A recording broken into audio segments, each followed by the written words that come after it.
জুলাই হত্যাযজ্ঞে হাসিনার মামলার রায়ের তারিখ নির্ধারণ বৃহস্পতিবার। রায় ঘিরে উৎকণ্ঠা নেই বলছে প্রসিকিউশন। গণভোট জুলাই সনদ নয়, দেশের মানুষ ভোট দিতে উদ্গ্রীব বললেন ফখরুল। গণতন্ত্র বিরোধীরাই নির্বাচন বাধাগ্রস্ত করছে, অভিযোগ আমির খসরু। দশম গ্রেড সহ 3 দাবিতে শহীদ মিনারে প্রাথমিক শিক্ষকদের লাগাতার অবস্থান। প্রথম দিনের কর্মবিরতিতে অচল সারা দেশের বিদ্যালয়। এবং দলের নিবন্ধন দাবিতে অনশনরত তারেককে আইনি প্রক্রিয়া এগোনোর পরামর্শ ইসি। গণমাধ্যম নীতিমালার সংশোধন চাইলেন সাংবাদিকরা।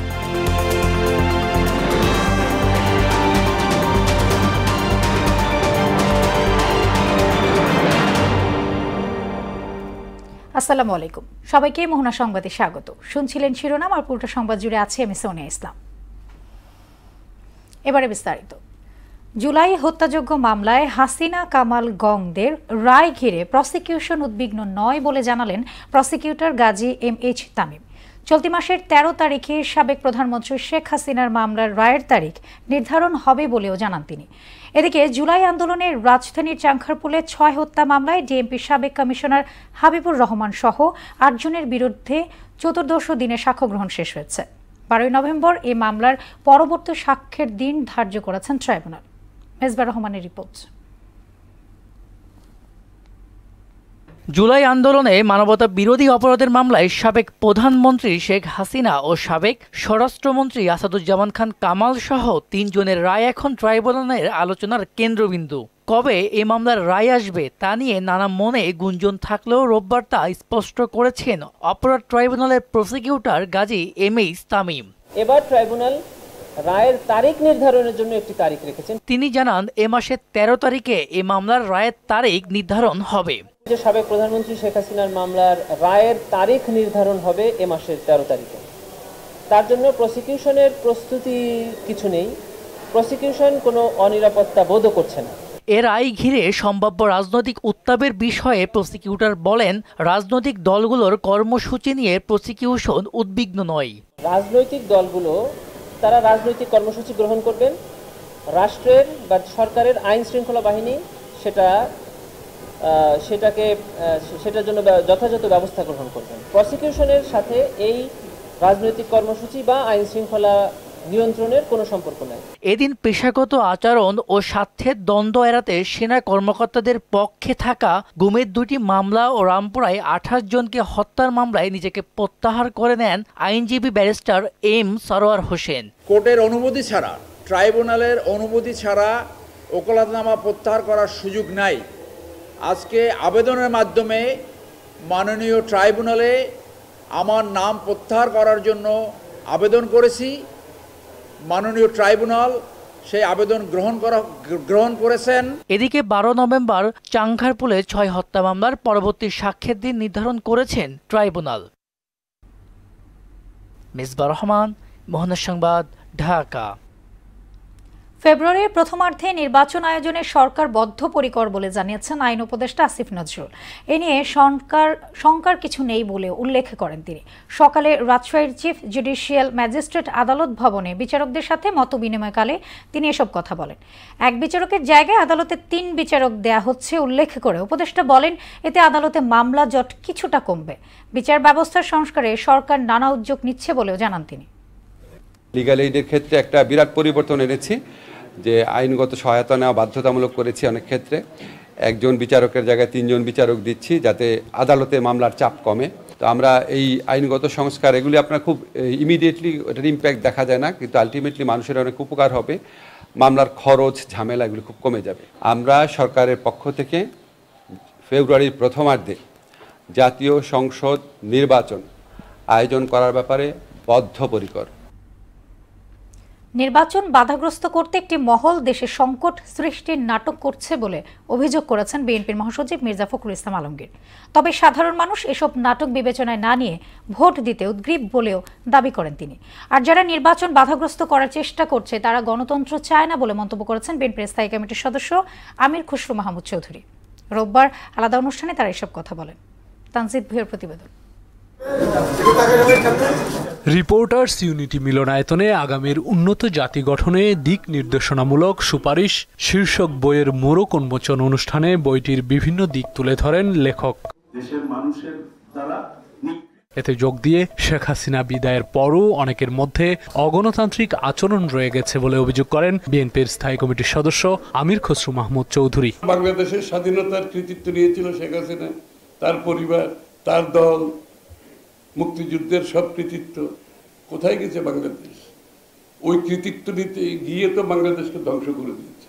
আবার একটা গ্রুপ এখন বেরিয়েছে, তাদেরকে কৃতিত্ব নিতে হবে। ওই বিএনপি তো কৃতিত্ব নিচ্ছে না। কৃতিত্ব যদি আবার এই খেলা শুরু হয়, ওই যে আওয়ামী লীগের যেভাবে ধ্বংস হয়েছে ওই পথে চলতে হবে। যারা তাদের এই সমস্ত কথা বলে ঘোলাটে করে নির্বাচনকে বাধাগ্রস্ত করার, বিলম্বিত করার চেষ্টা করছে, তারা কি গণতন্ত্রের পক্ষের লোক? এটাকে আমি বলতে পারবো? মহাবক্রেসির মাধ্যমে চাপ সৃষ্টি করে, জোর করে সিদ্ধান্ত গ্রহণ থেকে আমরা দূরে থাকছি। এদিকে দুপুরে ঠাকুরগাঁওয়ে স্থানীয় বিএনপি আয়োজিত মতবিনিময় সভায় প্রধান অতিথি হিসেবে যোগ দেন বিএনপি মহাসচিব মির্জা ফখরুল ইসলাম আলমগীর। এ সময় তিনি বলেন, দেশের জনগণ ভোট দিয়ে তাদের প্রতিনিধি নির্বাচিত করতে মুখিয়ে আছে।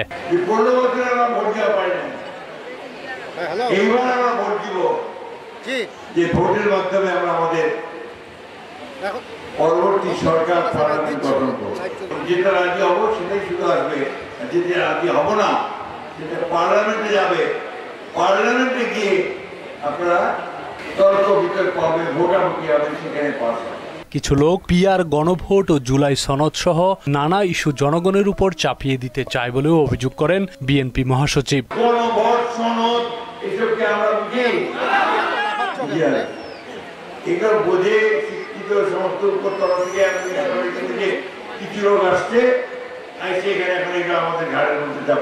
দেশের চলমান সংকট নিরসনে নির্বাচিত জনপ্রতিনিধিরা কাজ করবেন বলেও জানান বিএনপির এই শীর্ষ নেতা। আমরা যদি বিএনপি সরকারে আসি, কৃষক যেন তার যে ধান বলেন, আলু বলেন, যেটা উৎপাদন করবে তার জন্য যেন সে ন্যায্য দাম পায়, সেই ব্যবস্থাটা আমরা করতে চাই। তানজিদ ভুইয়া, মোহনা সংবাদ, ঢাকা। 10ম গ্রেড সহ 3 দফা দাবিতে লাগাতার অবস্থান কর্মসূচি পালন করছেন প্রাথমিকের সরকারি শিক্ষকরা।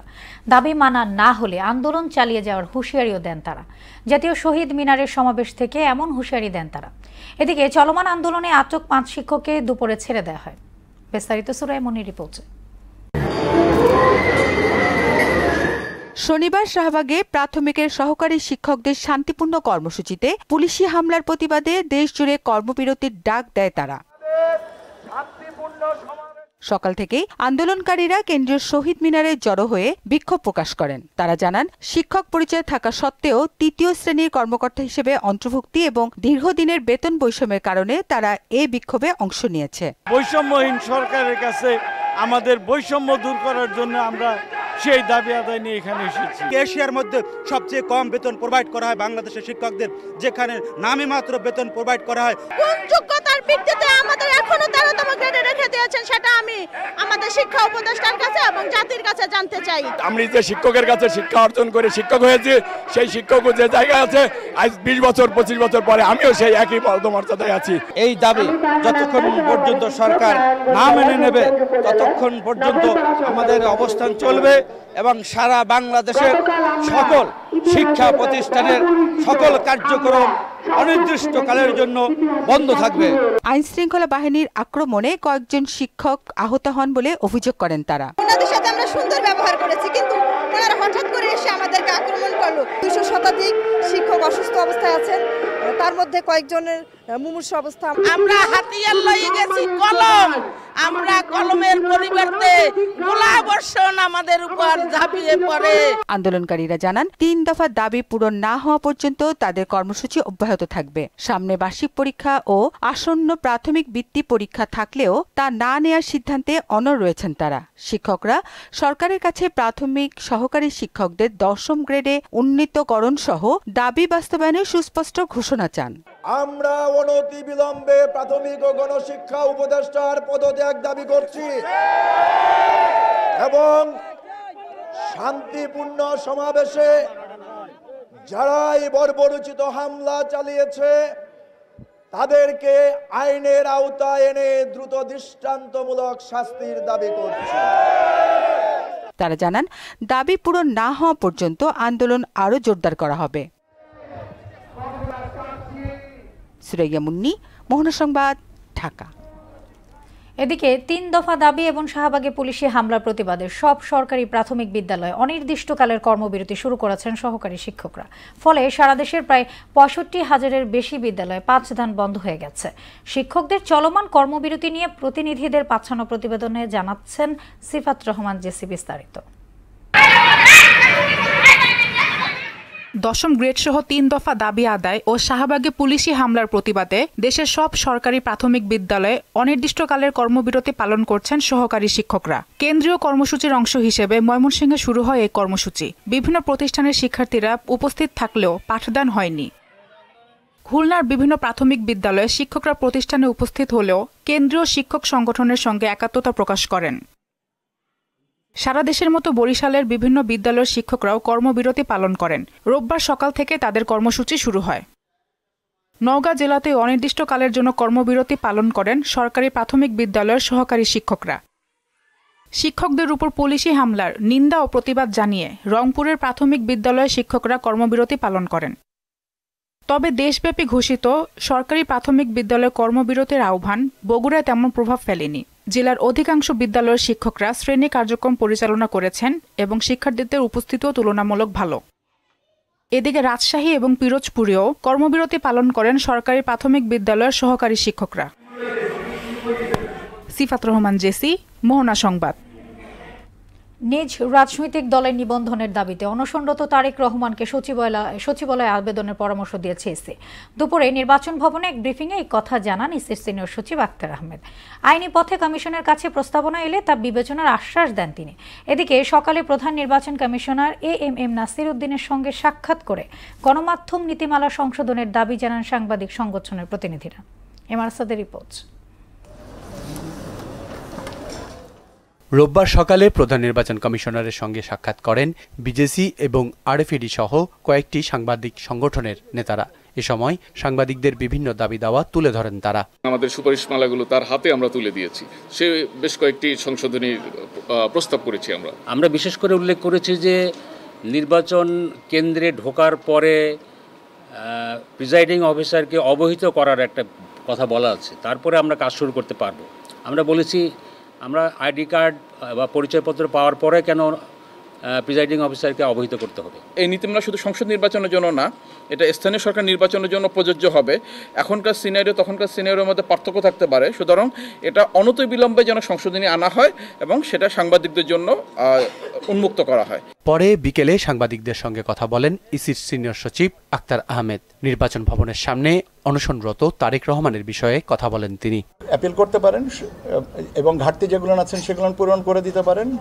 অ্যাপিল বা সংশোধনে বা পরিমার্জন, পরিবর্ধন, সময়বর্ধন এগুলো তো একটা প্রচলিত প্রথা, তো সেটা নিশ্চয়ই ওনারা সবিবেচনায় নেবেন এবং এই অনশন আমি আন্তরিকভাবে আবেদন করব যেন এই অনশন ভঙ্গ করে আমাদেরকে আইনগতভাবে জিনিসটা সুরাহার দিকে নিয়ে যাবেন। চলতি মাসের 13 তারিখ থেকে রাজনৈতিক দলের সংলাপ শুরু হতে পারে বলেও জানান আক্তার আহমেদ। প্রবাসী ভোটার আমরা অ্যাপটা লঞ্চ করতে চেয়েছিলাম 16ই নভেম্বর, তো 16ই নভেম্বরের পরিবর্তে আমরা এখন এটা করব 18ই নভেম্বর। এমআর আসাদ, মোহনা সংবাদ, ঢাকা। রাজনৈতিক সরকারের অর্থ ব্যবস্থার সংস্কার বিবেচনা করে আইএমএফ ঋণের 2 কিস্তি একসঙ্গে দেবে বলে জানালেন অর্থ উপদেষ্টা ডক্টর সালেউদ্দিন আহমেদ। দুপুরে সচিবালয়ে ক্রয় সংক্রান্ত উপদেষ্টা কমিটির সভা এবং খাদ্য পরিকল্পনা ও পরিধারণ কমিটির সভা শেষে কথা বলেন তিনি। আর খাদ্য উপদেষ্টা আলী ইমাম মজুমদারের জানান, দেশের খাদ্য পরিস্থিতি সন্তোষজনক। চলতি মৌসুমে সরকারিভাবে কৃষকদের কাছ থেকে 34 টাকা কেজি দরে 50,000 টন ধান, 50 টাকা দরে 6 লাখ মেট্রিক টন সিদ্ধ চাল এবং 49 টাকা দরে 50,000 টন আতপ চাল সংগ্রহ করা হবে বলেও জানান তিনি। 34 টাকা কেজি ধরা হয়েছে ধান, 50 টাকা কেজি ধরা হয়েছে সিদ্ধ চাল, 49 টাকা কেজি ধরা হয়েছে আতপ চাল। এটাকে প্রপোর্শনেটলি কিন্তু 100 কেজি ধান মিলিং করলে 65 কেজি চাল পাওয়া যায়। ওইটাকে হিসাব করে আমরা এখানে এটা করেছি। আগামী সরকারের কাছে যেসব মেজর সংস্কার, যেমন আপনার ইভেন আমি একটা কমিটি করেছি ট্যাক্স এর ব্যাপার, আপনারা জানেন কিছু ইকোনমিস্টদের নিয়ে, ইন্ডিপেন্ডেন্ট, তারা কিছু রিকমেন্ডেশন দেবে।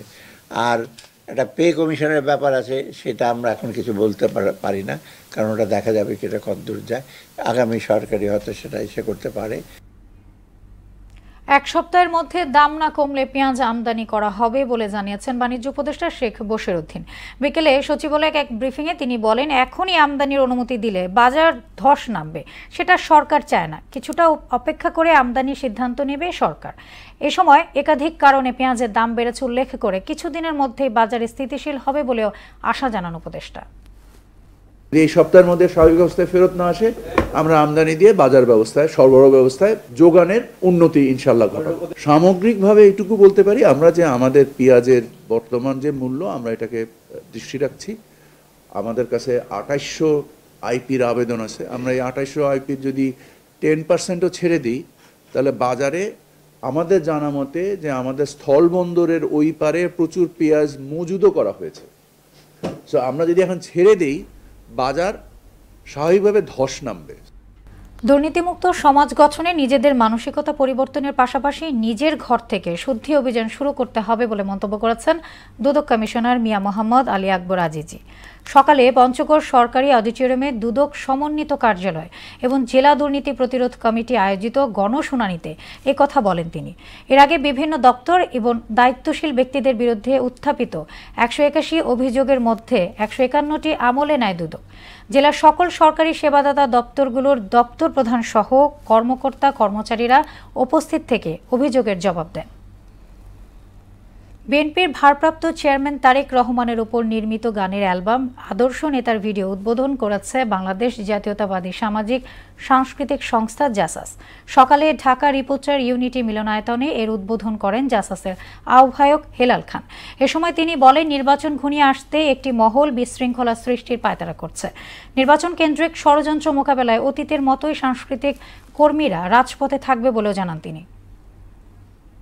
আমাদের প্রিয় নেতা বাংলাদেশের প্রাণ জনাব তারেক রহমান দীর্ঘদিন থেকে আমাদের কাছ থেকে অনেক দূরে আছে।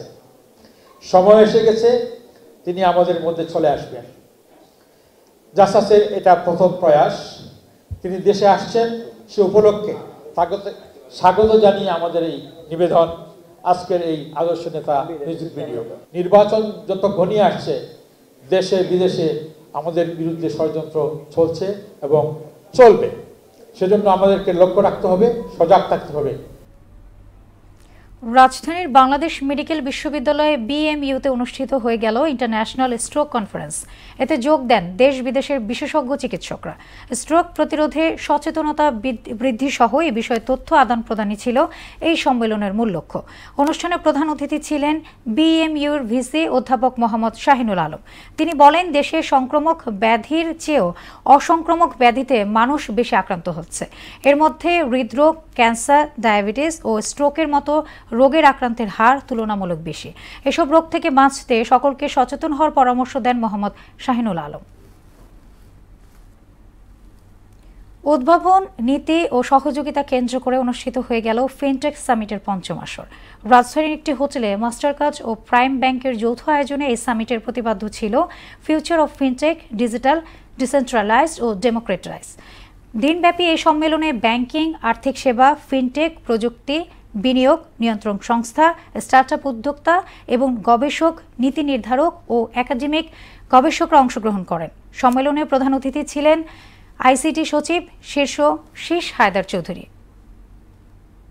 বাংলাদেশ নারী ক্রিকেটে যৌনহয়রানির যে গুরুতর অভিযোগ উঠেছে তা তদন্তে 3 সদস্যের একটি উচ্চ পর্যায়ের কমিটি গঠন করেছে বাংলাদেশ ক্রিকেট বোর্ড। এক সংবাদ বিজ্ঞপ্তিতে এই কমিটি গঠনের বিষয়টি নিশ্চিত করেছে বিসিবি। কমিটির আহ্বায়ক হিসেবে দায়িত্ব দেওয়া হয়েছে সুপ্রিম কোর্টের আপিল বিভাগের অবসরপ্রাপ্ত বিচারপতি তারিকুল হাকিমকে। কমিটির অন্য 2 সদস্য হলেন বিসিবির পরিচালক রুবাবা দৌলা এবং বাংলাদেশ সুপ্রিম কোর্টের সিনিয়র অ্যাডভোকেট ও বাংলাদেশ মহিলা ক্রীড়া সংস্থার সভাপতি ব্যারিস্টার সারওয়াত সিরাজ সুলকা।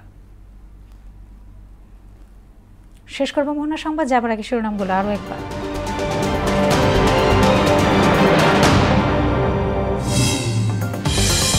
জুলাই হত্যাযজ্ঞে হাসিনার মামলায় রায়ের তারিখ নির্ধারণ বৃহস্পতিবার। রায় ঘিরে উৎকণ্ঠা নেই বলছে প্রসিকিউশন।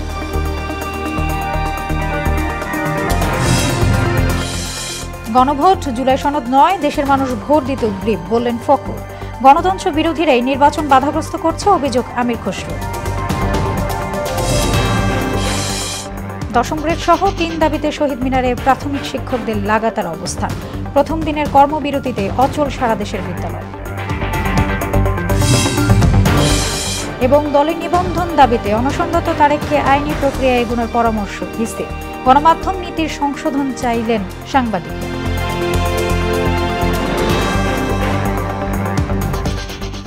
এই ছিল মোহনা সংবাদে। পরবর্তী সংবাদ রাত 9টায়। এর আগে সন্ধ্যা 7টায় দেখবেন সংবাদ এক নজরে। মোহনার সবশেষ খবর জানতে ভিজিট করুন www.mona.tv। সংবাদ দেখতে পারেন ফেসবুক, ইউটিউবে। এতক্ষণ সঙ্গে থাকার জন্য ধন্যবাদ সবাই।